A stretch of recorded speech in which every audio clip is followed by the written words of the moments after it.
I'm Tamar Reilly, and I'm here today with Dr. Dawn Michael. And today we're going to put Dawn in the hot seat. Ooh. Going to ask her a few questions about her practice and your exciting new book, and maybe answer some questions that you might have. If my husband and I were to come into your office for counseling and we wanted to have a better sex life, what would be the process? That's a great question.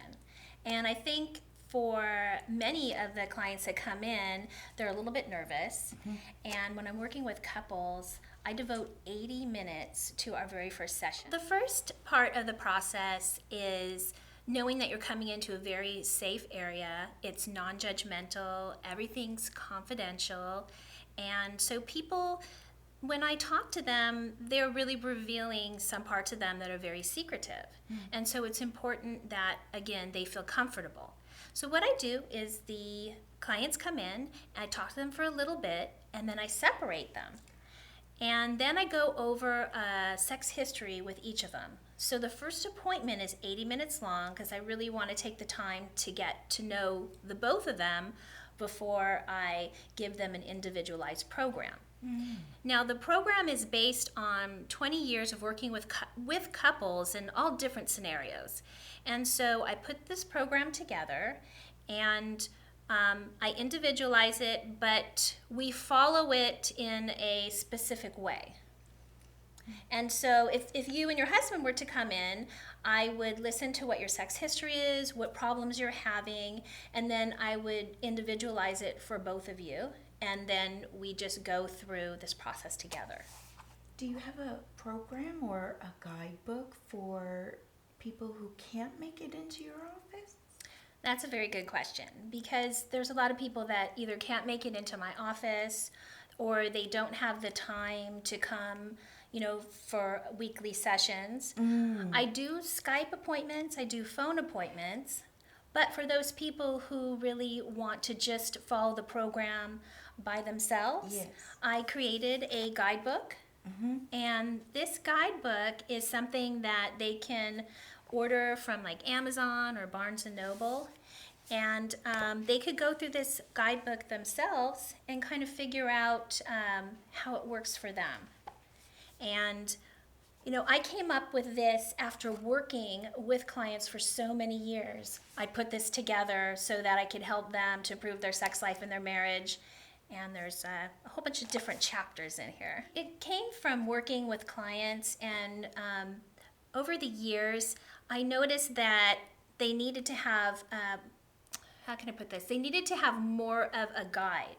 So when I started seeing the results and that it would work, I would tailor make it, and then I would go back and redo it. And one of the funny stories that I have with a couple of the clients I was working with is I gave them the first exercise to do, and it's an intimacy exercise. And I remember them coming back in, and they said, it went really well, but the wife said, well, actually, I fell asleep after a while. And I said, oh no, well, how did that happen? Well, we were doing it for an hour, and we ended up falling asleep. And I thought, oh my gosh, I didn't tell them that it's, a certain amount of time that they're taking turns on each other. So now I have in here the guidelines when I give each exercise, the amount of time it's supposed to take. Yes. So That's helpful. Yeah. Can you share a little bit about the chapters in the book? Absolutely. Give us an overview. The first chapter is the concept of familiar, the 3 areas of trust. We go into positive sex education, Yes. understanding the mind and body connection, the art of communication, reframing an idea, which is extremely important when we're working in this area of sex, somebody's sex life, and how they see certain things. Then we go to setting the groundwork, the loving exercise, the touch exercise, the intimacy practices, and then I have a whole chapter devoted to date night. And how important it is to have a date night with your spouse. Yeah. Yeah, with your spouse. Date your spouse. I love it. What a concept, right? Yeah, and speaking of concepts, tell me about the concept of familiar. What's that? Okay, so when clients come in, they will have an idea based on experiences from childhood, based on an experience from their life, as to what's familiar to them. And each person has a different idea of what's familiar to them. It's not the same. So when you put a couple together and they don't really understand each other in that way, then when you go to the next level and you're talking about a person's sex life, it gets really complicated. So for instance, let's say somebody grew up in a household where they openly talked about sex, and maybe they were very affectionate with each other. They didn't feel like they had to, cover up and put clothes on all the time. And then the other partner grew up in a household, maybe it was very religious, or they didn't see a lot of touching. They didn't touch each other in public. And then you bring these two people together, and they have a very different idea about how they're going to act towards each other sexually. And this is one of the concepts that I go over in the beginning, because it's really important that they understand each other and respect each other too. Yes, this is the key right there. Chapter 1. That's just chapter 1, yes. There's one part of it that's kind of fun in here. And I do something on food and sex, and how food and sex has a lot in common. And maybe I'll read it to you. Please. Okay, so number 1, I say we grow up with a particular mindset about food that is passed down from our family and surroundings, just as we do with sex. Yeah. Number 2, each of us has an exclusive set of taste buds and enjoy different flavors and types of food, just like our unique desires towards sex.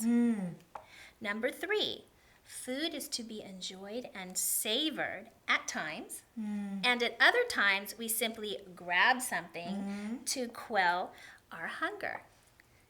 This is the same with sex. Our bodies need sex just like food. Sometimes we have to quell our sexual hunger, but other times we can savor and enjoy it. And I have a couple more in the book too that just give people this idea of how similar it can be, and to not feel so self-conscious about it. Kind of think in a different way. That's part of reframing an idea, which is another part of here. And that is reframing somebody's idea about sex.